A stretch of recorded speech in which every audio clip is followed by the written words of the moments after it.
আমার দাদার 5 বছর হলো বিয়ে হয়েছে, কিন্তু তাদের আজও কোনো সন্তান হচ্ছে না। এই নিয়ে আমার ভাবি অনেক চিন্তা করত। ইদানিং লক্ষ্য করছিলাম আমার দাদা আর ভাবির মধ্যে সম্পর্কটাও ঠিক যাচ্ছে না। কিছু না কিছু কারণেই তাদের মধ্যে অশান্তি লেগেই থাকছে।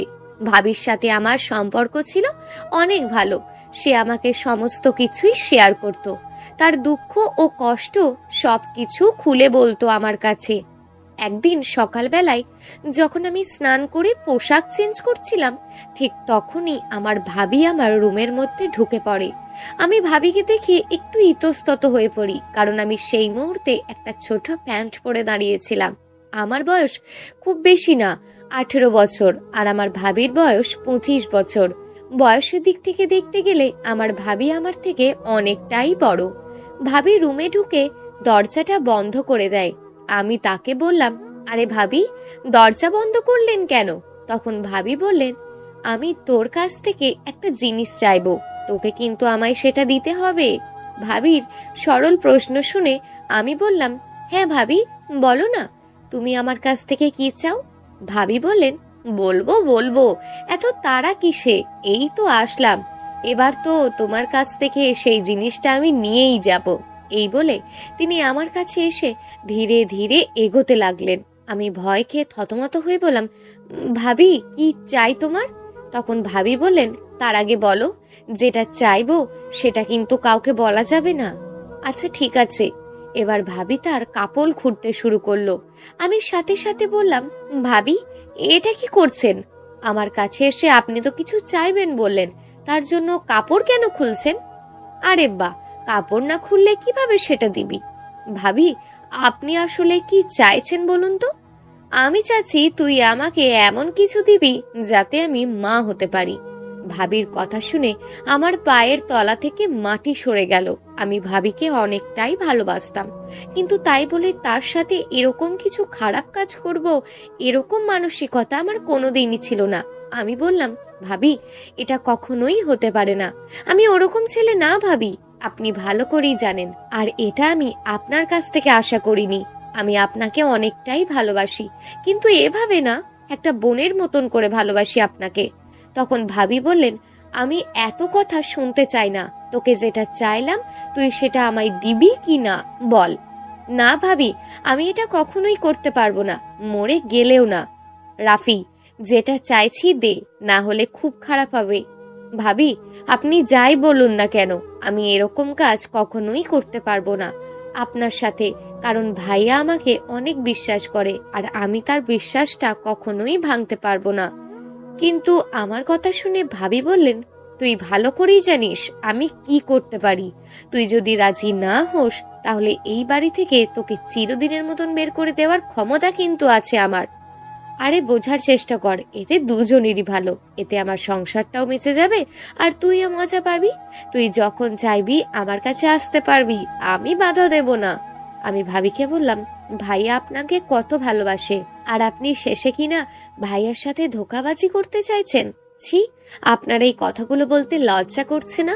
ভাবি বলল, আমার একটা বাচ্চা খুবই প্রয়োজন, আর তোর ভাইয়া সেটা আমায় দিতে পারছে না, তুই আমায় দে না একটা বাচ্চা। আমি ভাবির কথায় পাত্তা না দিয়ে সেখান থেকে চলে যাই, আর মনে মনে ভাবতে থাকি, হঠাৎ করে ভাবির কি হলো যে সে আমাকে এরকম বাজে মন্তব্য দিল। আমি ভাই ভাবিদের অনেক সম্মান দিই, কিন্তু আজ যা ঘটলো আমি নিজেকে এখনো বিশ্বাস করাতে পারছি না। আমিও একটা মেয়েকে খুব ভালোবাসি, তাই আমি জানি ভালোবাসা টিকিয়ে রাখা কতটা কঠিন, তাই মেয়েদের খুব সম্মান করে চলি। আমি মায়েশা নামক একটা মেয়েকে অনেক ভালোবাসি, সেও আমাকে প্রচন্ড ভালোবাসে। আমি জানি ভাবির এই চাওয়াটার কারণ কি। ভাবির বিয়ে হয়েছে 5 বছর, এখনো তার কোনো বাচ্চা কাচ্চা হয়নি। তিনি অনেক ডাক্তারের সাথে যোগাযোগ করেছেন, তবুও কাজ হয়নি। সমস্যাটা নাকি আমার ভাইয়ের। বাসায় আজ কেউ নেই, বাইরে গেছে শপিং করতে। এখন বুঝলাম ভাবি আমাকে কেন যেতে দিল না। আমি আর সহ্য করতে পারছি না। কিছুক্ষণ আগে ঘটে যাওয়া ঘটনাটা আমাকে দারুণভাবে আঘাত করেছে, কিন্তু এই ঘটনাটা এত বড়ভাবে গড়াবে তা আমি বুঝতে পারিনি। বিকেলের দিকে সবাই একসাথে বাড়ির বাইরে বসে গল্প করছে, আমিও তাদের সাথে বসে আড্ডা দিচ্ছি মনটা ভালো করার জন্য। ঠিক এমন সময় ভাবি কাঁদতে কাঁদতে এসে সবার সামনে কিছু ছেঁড়া জামা কাপড় বের করে বলল আমি নাকি তাকে ধর্ষণ করার চেষ্টা করেছি এবং কুপ্রস্তাব দিয়েছি। আমি তো অবাকের চরম সীমায় পৌঁছে গেলাম। আরে আমি এসব কখন করলাম? আমার কোনো কথাই না শুনেই সবাই ভাবির কথাই শুনতে লাগলো এবং তার কথা বিশ্বাস করে নিল। আমি বারবার বলছিলাম এসব মিথ্যে, এসব মিথ্যে, কিন্তু কেউ আর আমার কথা বিশ্বাস করলো না। আর বিশ্বাস করবেই বা কেন? ভাবির সাথে যে আমার মধুর সম্পর্ক ছিল, ভাবি যে আমায় অনেক ভালোবাসতো, তা এই বাড়ির সবাই জানতো। আর সেই প্রিয় মানুষটা যদি এভাবে অভিযোগ করে তবে কে না বিশ্বাস করবে? আমি হাজারো বার বললাম আমি এসব করিনি। ভাবি নিজেই আমায় খারাপ মন্তব্য করেছিল, আমি ভয়ে সব সত্যি কথাও বলে দিলাম, কিন্তু তাও কেউ আমার কোনো কথাই বিশ্বাস করলো না। তারপর বাবা এসে আমায় চড় মারলেন। আমার মুখ দিয়ে আর কোনো কথা বের হচ্ছিল না। আব্বু বললেন আজ থেকে তুই আমার ছেলে না, এই মুহূর্তে আমার বাড়ি থেকে বের হয়ে যা। আমি ভাবতে পারিনি আব্বু এরকম একটা কথা বলবে। মুখ দিয়ে কথা বের না হওয়া সত্ত্বেও বললাম বাবা আমি এসব করিনি। কে তোর বাবা? আমি আর তোর বাবা নই, আমাকে আর বাবা বলে ডাকবি না। আমি আর কোনো কথাই শুনতে চাই না। তুই এই মুহূর্তে আমার সামনে থেকে চলে যা, না হলে এর ফল ভালো হবে না কিন্তু। তারপর আমি আমার মায়ের কাছে গেলাম, গিয়ে বললাম মা তুমি তো আমায় চেনো যে আমি এরকম কাজ কখনোই করব না। কিন্তু দেখলাম আমার মাও আমার থেকে মুখ ফিরিয়ে নিল। অতঃপর বাধ্য হয়েই রাস্তা ধরতে হলো। রাস্তা দিয়ে হাঁটছি আর ভাবছি ভাবি এমনটা না করলেও পারতো। তিনি আবারও প্রমাণ করে দিলেন তার চাওয়া পূরণ না হলে তিনি সব কিছু ছাড়খাড় করে দেন। পকেটে হাত ভরে দেখলাম বেশি টাকা নেই, শুধু 500 টাকা আছে। ভাবছি গ্রাম ছেড়ে শহরে চলে যাব। একটা বাসে করে চলে আসলাম। সেখানে যেতে যেতেই সব টাকা শেষ হয়ে গেল। খুব ক্ষুধা লাগছে, পকেটে আর একটা টাকাও নেই। অবশেষে পাশে থাকা একটা দোকান থেকে পানি পান করলাম। জানি না জীবনে কোন ভুল করেছিলাম যার শাস্তি আজ পেতে হচ্ছে। এসব ভাবতে ভাবতে ক্লান্তির মাঝে কখন যে ঘুমিয়ে গেছি মনে নেই। সকাল হয়ে গেছে। আমি এক বেঞ্চে শুয়েছিলাম। খুব খিদে লাগছে, এ ক্ষুধার ব্যথা যেন সহ্য করার নয়। তারপর আমি সোজা রাস্তা ধরে হাঁটতে লাগলাম। আমি চোখে যেন কিছুই দেখতে পাচ্ছি না, সব কিছু ঝাপসা লাগছে। এমন সময় পিছন থেকে একটা গাড়ি এসে আমায় ধাক্কা মারে। তারপর আমার আর কিছু মনে নেই। আমার যখন জ্ঞান ফিরলো তখন দেখলাম আমি একটা হসপিটালের চেহারা দেখে যা বুঝতে পারলাম এটা কোনো সস্তার হসপিটাল না, এটা অনেক নামি দামি একটা হসপিটাল হবে। কিন্তু আমাকে এখানে কে নিয়ে আসলো? আর এই হসপিটালে দেওয়ার মতন টাকা তো আমার কাছে নেই। তাহলে আমি এখন এখান থেকে ছাড়া পাবো কি করে?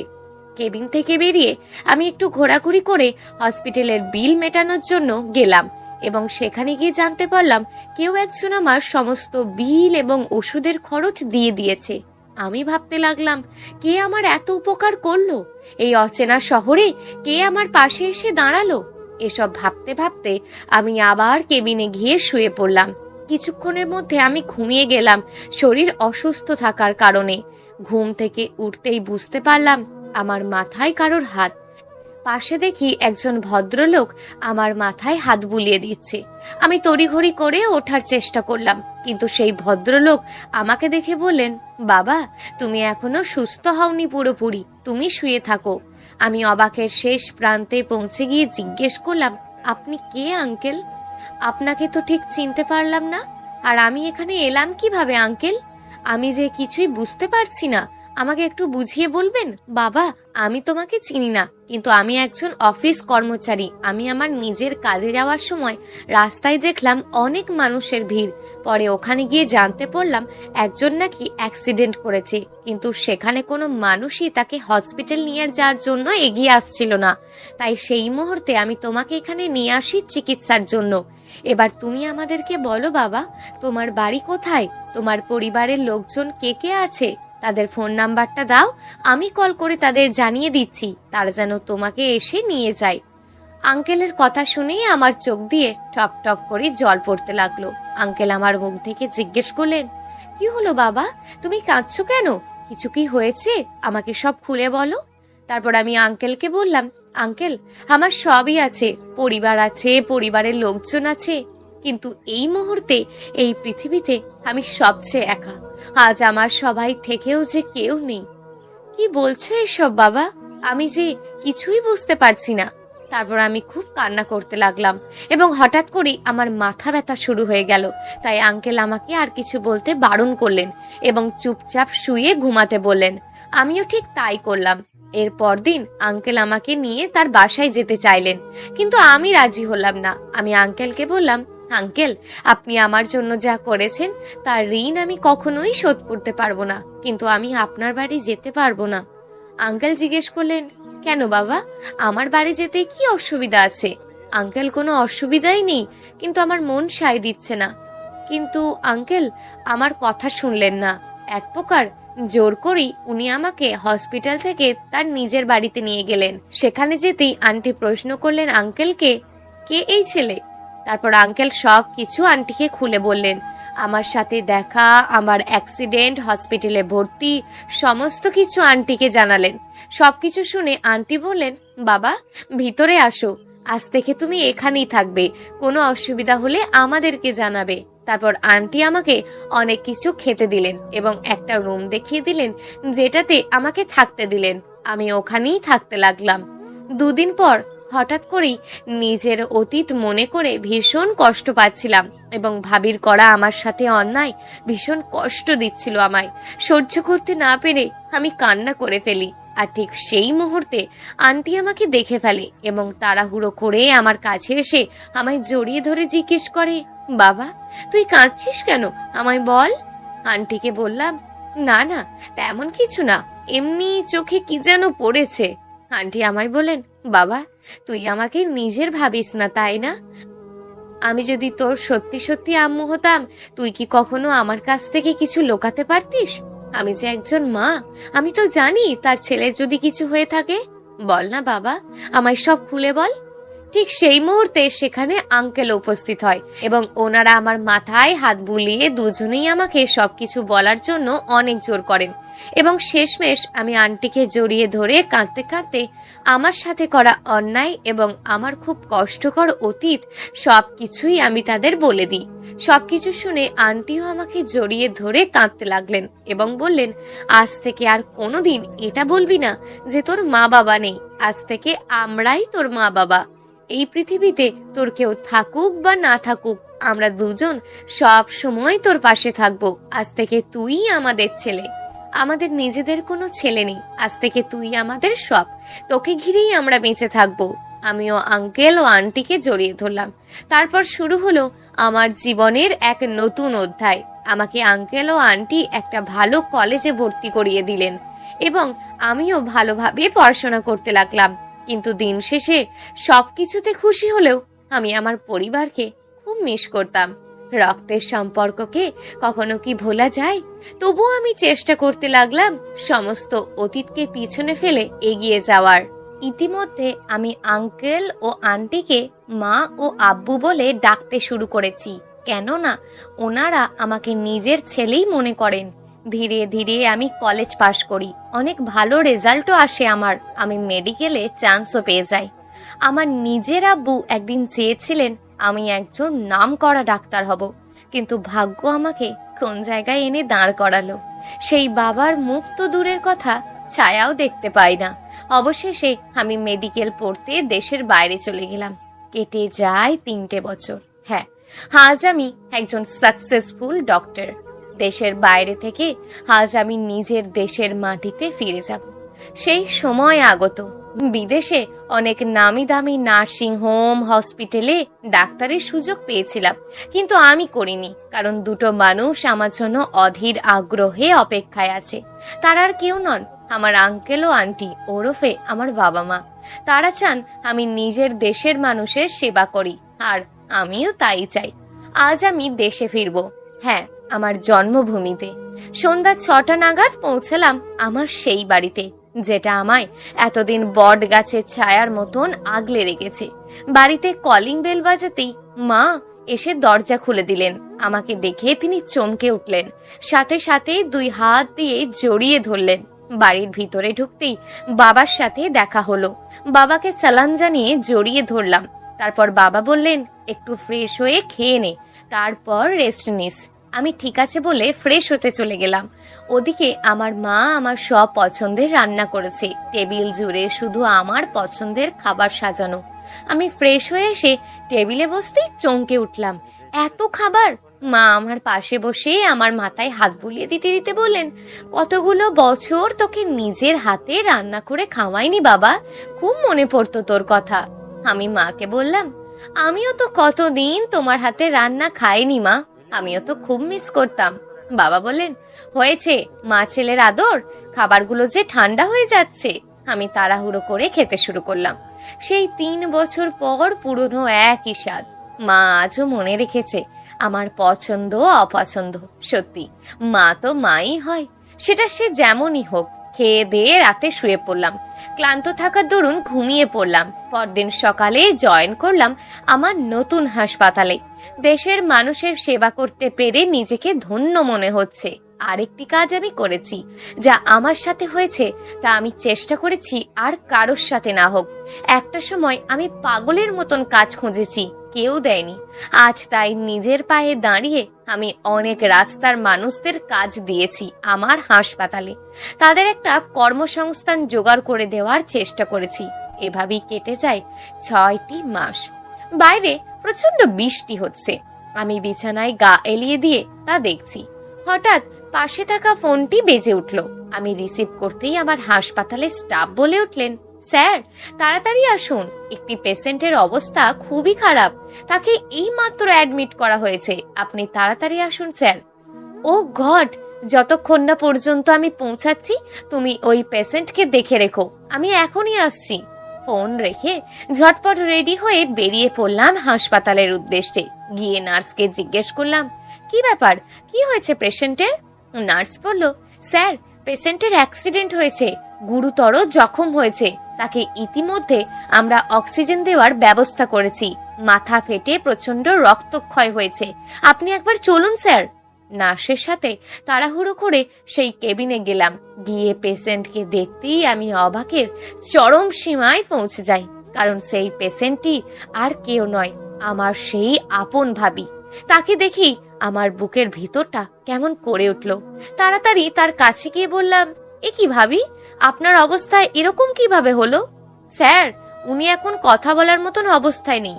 আমি তাড়াতাড়ি ভাবিকে চেক আপ করতে লাগলাম এবং নার্সকে বললাম ওটি রেডি করতে, এখন ওটিই লাগবে। মাথায় জোরে আঘাত পাওয়ার ফলে অনেক রক্ত বেরিয়েছে, তাই এক্ষুনি ব্লাডের ব্যবস্থা করো। নার্সকে ওটি রেডি করতে বলে আমি পেশেন্টের বাড়ির লোকের সাথে দেখা করতে আসলাম। এসেই দূর থেকে দেখতে পেলাম সেই চিরপরিচিত মুখগুলি। আমার বাবা, ভাইয়া, মা সকলে চিন্তিত মুখ নিয়ে দাঁড়িয়ে আছে। আমি তাদের সামনে গিয়ে উপস্থিত হলে তারা আমাকে দেখে অবাক হয়ে যায়। হওয়ারই কথা, তারা কেউই আমাকে এখানে আশা করেননি। তারা আমাকে দেখে সবাই দৌড়ে এলেন। ভাইয়া বললেন, এ কি তুই এখানে? বাবা বললেন, তুই এখানে কি করছিস? তখন নার্স এসে বললেন, স্যার ওটি রেডি, আপনি প্লিজ আসুন। এই কথাটি শুনে আমার বাড়ির লোক আকাশ থেকে পড়লেন। যে ছেলেকে তারা বদনাম দিয়ে বাড়ি থেকে বের করে দিয়েছিলেন, সেই ছেলে আজ সেই ভাবির প্রাণ বাঁচাবে। আমি আর কথা না বাড়িয়ে ওটিতে ঢুকলাম। 2 ঘন্টা পর ওটি থেকে বেরিয়ে আসতেই আমার বাড়ির লোক দৌড়ে আমার কাছে এলেন। আমায় জিজ্ঞেস করলেন অপারেশন সম্পর্কে, ভাবি কেমন আছে এই সব। আমি তাদের বললাম, ভয়ের কোনো কারণ নেই, তবে পেশেন্টকে কিছুদিন আইসিইউতে রাখা হবে।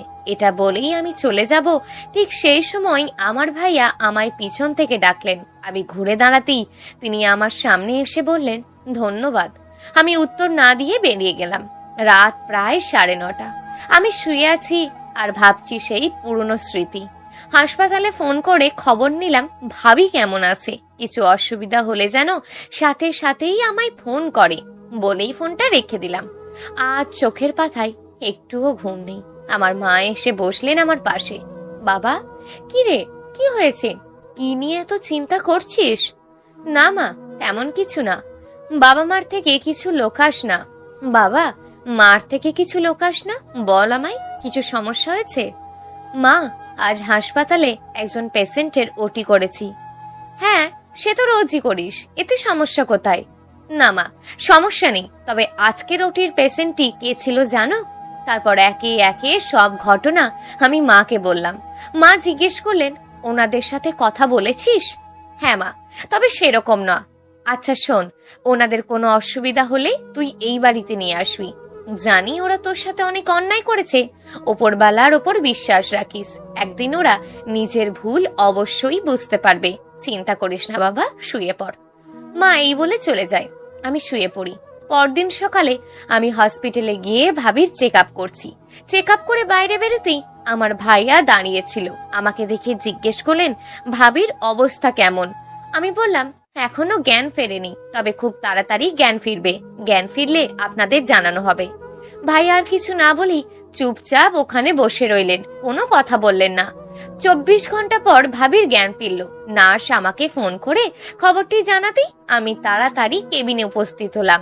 ভাবির জ্ঞান ফিরতেই উনি আমাকে দেখে অবাক হলেন। আমি কোথায়? আমার কি হয়েছিল? আমি এখানে কেন? ভাবি প্রশ্ন করতে নার্স তাকে বোঝানোর চেষ্টা করে। তারপর কেবিনে আমাকে দেখে ভাবি এক প্রকার চমকে ওঠে। আমাকে জিজ্ঞেস করে, এ কি রাফি, তুই এখানে? তখন আমি বললাম, হ্যাঁ ভাবি, আমি তোমার চিকিৎসা করেছি। এখন আমি একজন শহরের নামকরা ডাক্তার। ভাবির কথা শুনে কান্নায় ভেঙে পড়লেন। তিনি কাঁদতে কাঁদতে বললেন, আমি তোর এত বড় সর্বনাশ করলাম, তবুও তুই আমার প্রাণ বাঁচালি। আমি বললাম, আপনারা আমার সাথে অন্যায় করলেও আপনারা আমার আপনজন। আপনারা না ভাবলেও আমি আপনাদের আপনই ভাবি। এটা বলে আমি কেবিন থেকে বেরিয়ে গেলাম। বাইরে যাওয়ার পর ভাইয়া বাবা বসেছিলেন। আমি তাদেরকে বললাম, ভাবির জ্ঞান ফিরেছে, আপনারা একে একে গিয়ে দেখা করতে পারেন। আর কোনো কথা না বলে আমি হসপিটাল থেকে চলে আসি। পরদিন সকালে আবারও ভাবির চেক আপের জন্য হসপিটালে গেলে আমাকে বাবা দেখতেই জড়িয়ে ধরলেন এবং কান্নাকাটি শুরু করে দিলেন। কিছুক্ষণ পর মা এসে মাও আমাকে দেখে জড়িয়ে ধরে কান্নাকাটি শুরু করে দিলেন। বিষয়টি আমি এখনো বুঝে উঠতে পারিনি। আমি তাদেরকে বলতে লাগলাম যে ঠিক আছে, এসবের কোনো দরকার নেই, এখন ভাবি সুস্থ আছে, আপনারা চাইলে 2-3 দিনের মধ্যেই ওনাকে বাড়ি নিয়ে যেতে পারেন। আমার কথা শুনে ওনারা বললেন যে না বাবা, আমরা অপারেশনের জন্য কিছু বলছি না, আমরা তো নিজেদের করা অন্যায়ের জন্য অনুতপ্ত। আমি কিছুই বুঝে উঠতে পারছিলাম না। তারপরে ভাই এসে বললেন যে ভাই, আমায় ক্ষমা করে দে ভাই, আমি তোকে না বুঝে অনেক অপমান করেছি। তোর ভাবির জ্ঞান ফেরার পর উনি আমাদের কাল রাতে সমস্ত সত্য ঘটনা বলে দিয়েছেন।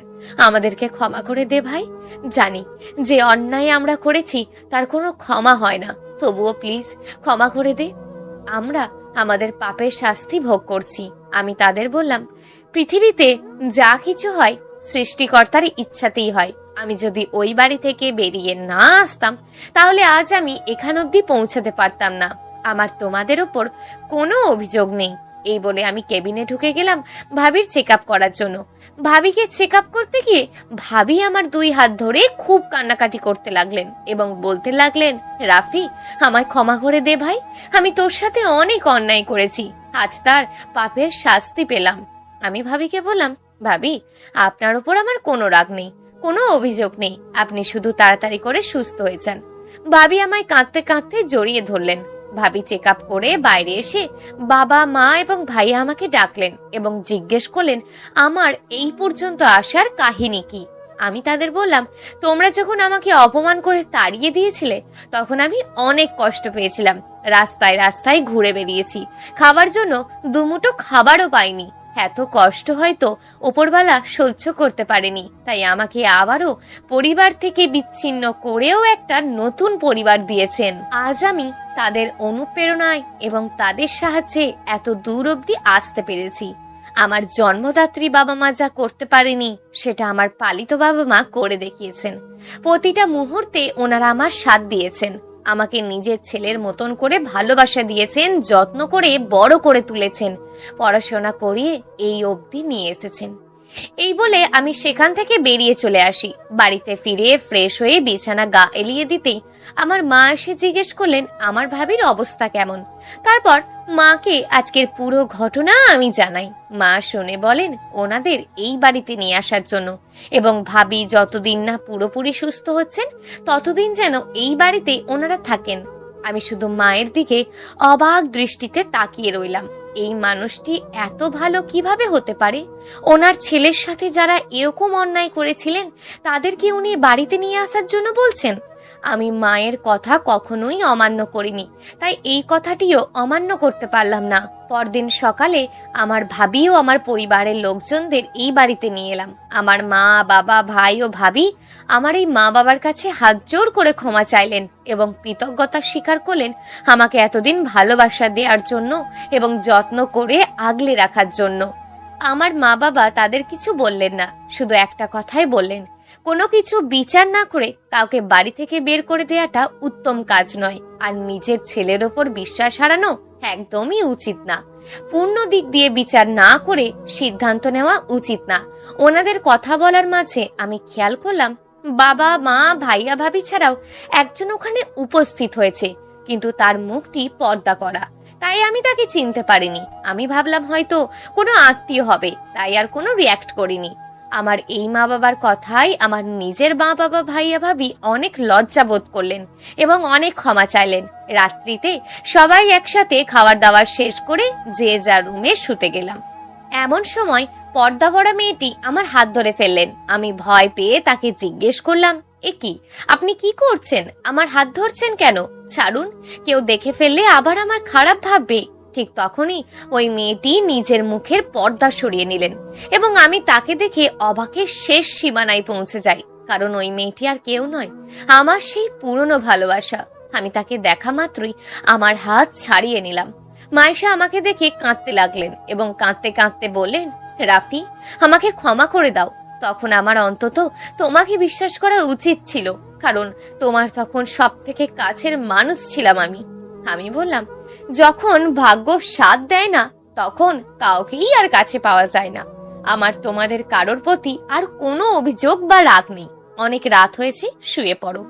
এই বলে আমি ঘরটা লাগিয়ে দিয়ে শুয়ে পড়লাম, কিন্তু দু চোখের পাতায় কোনো রকম ঘুম আসছিল না। বারবার মনে পড়ছিল মাইশার সাথে কাটানো মুহূর্তগুলো। হ্যাঁ, আজও আমি মাইশাকেই ভালোবাসি, কারণ ওকে ছাড়া আমি এতদিন কোনো মেয়ের সাথে অ্যাটাচড হতে পারিনি। আর মাইশার চোখের জল বলে দিচ্ছিল ও আমাকে এখনো ভালোবাসে। তা না হলে এতদিন পরও সে বিয়ে না করে কেন আছে? রাত ঠিক 12:30।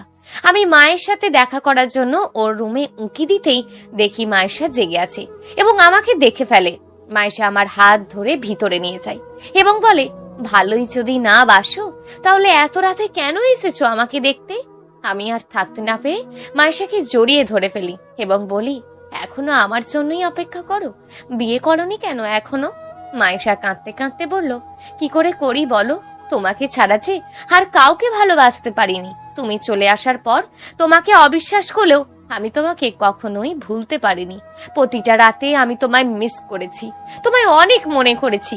তাই আজও তোমায় ছাড়া অন্য কারোর সাথে কোনো সম্পর্কে জড়াতে পারিনি। এই বলে আমরা দুজন দুজনকে জড়িয়ে ধরলাম। হঠাৎই মাইশা আমাকে ছেড়ে দিল। আমি অবাক হয়ে জিজ্ঞেস করলাম, কি হলো মাইশা? মাইশা আমাকে দরজার দিকে ইশারা করলো। আমি দরজার দিকে তাকিয়ে দেখি আমার মা, বাবা, ভাইয়া, ভাবি এবং আমার এই ঘরের মা বাবা সবাই দাঁড়িয়ে আছে। আমাদেরকে দেখে ওনারা ভীষণ খুশি হলেন। আমার এই মা বাবা জিজ্ঞেস করতেই আমার নিজের মা বাবা আমার ও মাইশার সম্পর্কে সমস্ত কথা তাদের জানালেন এবং সবাই মিলে ঠিক করলেন আমার এবং মাইশার বিয়ে দেবেন। কিছুদিন পর আমার ও মাইশার বিয়ে হয়ে যায়। আমার ভাইয়া ভাবি বলেন, রাফি, ওই বাড়িতে ফিরে চলো, কিন্তু আমি রাজি হই না, কারণ আমি ছাড়া আমার এই মা বাবার আর কোনো সন্তান নেই। তবে আমি এটুকু বলতে পারি, আমি ওখানে নিশ্চয়ই যাব, তবে সেটা চিরজীবনের জন্য না। আমি দুই জায়গাতেই থাকবো। আমার কথায় সবাই সম্মতি দিলেন। আমারও রাইসার বিবাহটা নিজের বাড়িতে হয়েছিল এবং রাইসাকে নিয়ে সেখান থেকে আমি আমার এই বাড়িতে চলে আসি। এখন আমার দুই পরিবার নিয়ে বেশ সুখে কাটছে দিন। দোয়া করবেন যেন আমি এইভাবেই আমার দুই পরিবারকে নিয়ে খুশি থাকতে পারি। প্রিয় দর্শক, যদি আজকের গল্পটি আপনাদের ভালো লেগে থাকে তাহলে ভিডিওটিতে অবশ্যই একটি লাইক করে আপনার মূল্যবান একটি কমেন্ট করুন। আর হ্যাঁ, চ্যানেলটিকে যদি সাবস্ক্রাইব করে না রাখেন তাহলে চ্যানেলটিকে অবশ্যই সাবস্ক্রাইব করে আমাদের পাশে থাকুন। দেখা হবে আগামীকালের নতুন এবং আকর্ষণীয় গল্প নিয়ে। ধন্যবাদ।